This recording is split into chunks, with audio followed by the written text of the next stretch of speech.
Simorgh is a large legendary bird. There are many such grand epic birds in legends around the world. Examples are the well-known phoenix, who resurrects from its ashes, Gamayan, with a woman's head, who is a symbol of wisdom and knowledge in Eastern Europe and Russia, Feng, who is immortal and lives on top of a remote mountain, and Homa, who brings fortune and good luck. The legend of Simorgh originated in West Asia about 1 millennium BC, and its image changed over the centuries. Its current image is shaped by two narratives. One is in the book Epic of Kings, and the other in the book Congress of Birds.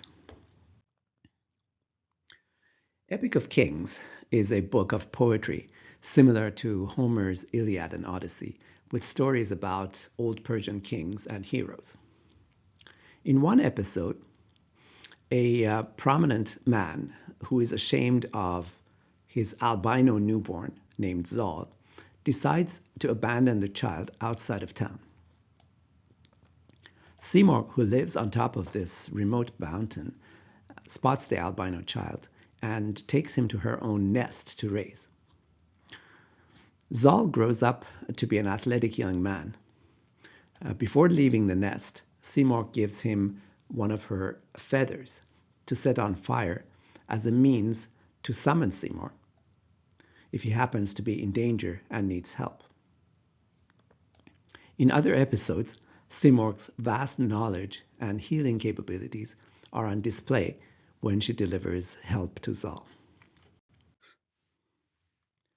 Congress of Birds is another book of poetry that was written about a century after Epic of Kings. But this book is philosophical in nature. It is a story that depicts a core belief of Sufism. In the story, a nation of birds embarks on a strenuous quest for Simorgh because they have heard a lot about her, they admire her, and they want her to be their leader. The journey proves to be longer and more difficult than most of the birds thought. So the majority of them end up quitting, either because of fatigue or they lose interest. At the end, only 30 birds manage to reach the destination. There, instead of seeing the glorious bird, they see their own reflection in a polished wall.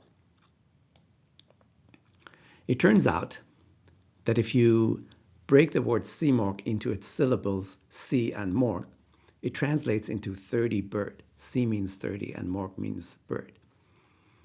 So this way, they see Simorgh in their own reflection as 30 birds.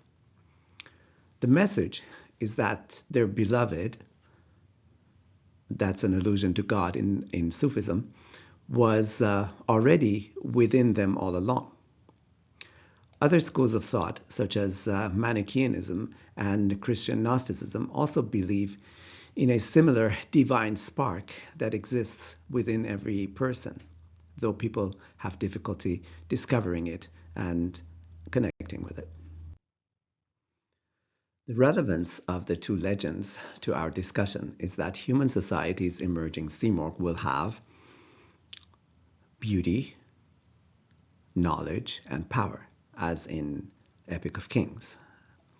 Beauty is, of course, subjective, but we can already see that there is a vast amount of knowledge stored in the cloud, accessible to Simorgh. And of course, she has power because she is a superset of humans and technology. She's similar to Simorgh in Congress of Birds, in that only a select group of people will ascend to Simorgh level. Thank you for your attention. Please contact us at simorgh.us with your opinions, thoughts, and questions. We would love to hear from you.